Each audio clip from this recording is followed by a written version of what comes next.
Luego, después de esto, hay una escena, no sé si será real o no, en la película de Cartas de Iwo Jima, cuando ya están preparando ya pues esa defensa sobre la isla, ¿no? Que ya pues Sí, si la toman los estadounidenses van a tener ya una base, van a tener un aeropuerto terrestre con el cual poder atacar Japón. Esto recordemos que fue en febrero del 45, es decir, unos 3 4 meses después de esta batalla del Golfo de Leyte.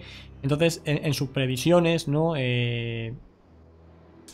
Kuribayashi, cuenta con que tiene, además de su grupo terrestre, tiene aviones, tiene barcos de la flota imperial japonesa que le van a ayudar y tal y cual, ¿no? Pero finalmente le dicen que no, que la flota, bueno, se entera como de Strange porque porque se lo dice otro, porque no se lo dice el alto mando japonés, que no, que está solo, que no va a tener ni apoyo ni de la que aviación, no, ni de la marina, ni nada. que el apoyo de la aviación que le tenía que venir desde Japón, que a lo mejor algún avión llegaba, pero que no lo esperara, y que de la Marina, que es que no tenían combustible, les quedaban aún barcos. Para ese momento, Japón aún tenía barcos.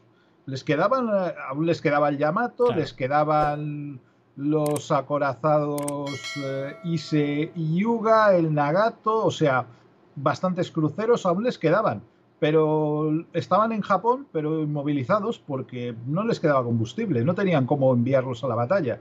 Es más, muchos de ellos los anclaron en puntos estratégicos de Japón para convertirlos en baterías antiaéreas flotantes, porque ya no los podrían llevar a la batalla.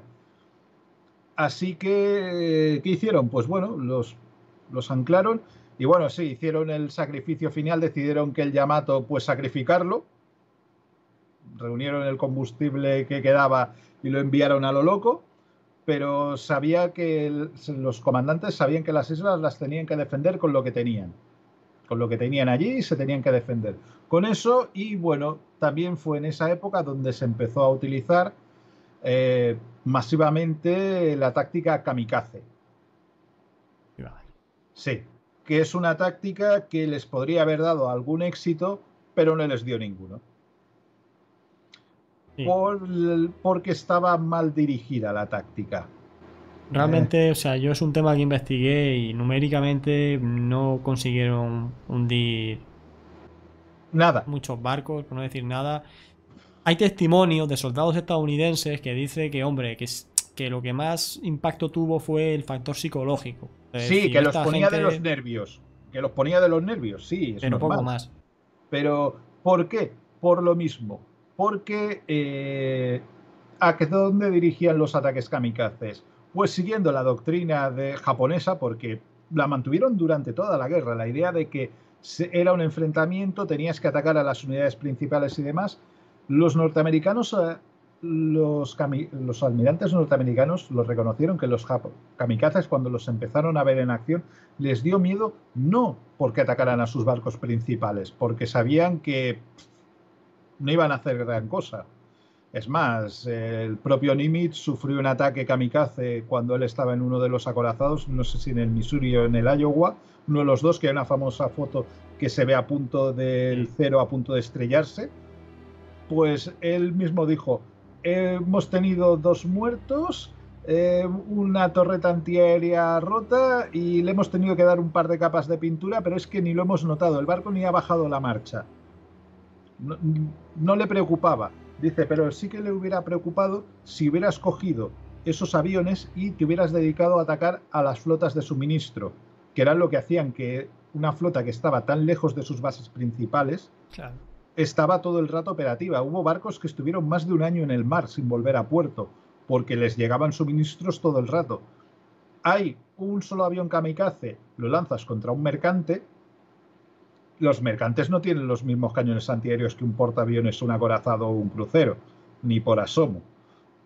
Llevaban alguno, pero no es lo mismo. Es un blanco más fácil, le pegas al Sí, mercante, ni lo blindaje ni hundes, nada ni prácticamente. blindaje ni nada, y te llevas por delante un montón de suministros.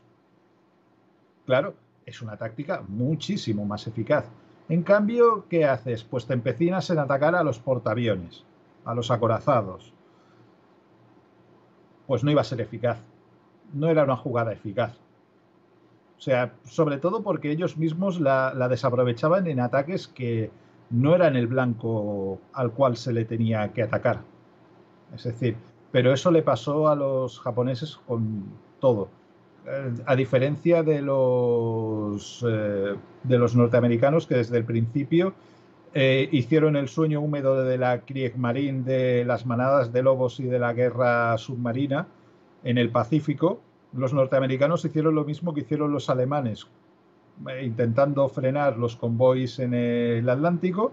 Los norteamericanos lo hicieron con su flota de submarinos en el Pacífico. Y lo hicieron con un éxito brutal, o sea, era algo implacable. Hubo un momento en que tenían los japoneses los pozos petrolíferos de las Indias Orientales holandesas, no están muy lejos de Japón, y las bases en Japón o incluso otras bases más cercanas, y no podían llevar el combustible. Todo barco cisterna que zarpaba de ahí era hundido, todos, no se salvaba ni uno. Claro, eso hacía que tuviera una eficacia total. Los norteamericanos en la guerra marítima fueron mucho más eficaces y pragmáticos. No intentaron ganar una batalla decisiva, no intentaron ganar la guerra en una sola batalla. Intentaron arrollar al enemigo una vez tuvieron la superioridad. Nunca intentaron hacer una batalla decisiva, nunca intentaron hacer un Trafalgar. Se metieron en alguno, pero porque los japoneses los obligaron un poco. Midway porque tuvieron la oportunidad de una emboscada. El tiro al pato de las Marianas porque, bueno, los japoneses se lo pusieron a huevo, pues no vamos a decir que no. Pero no era su doctrina.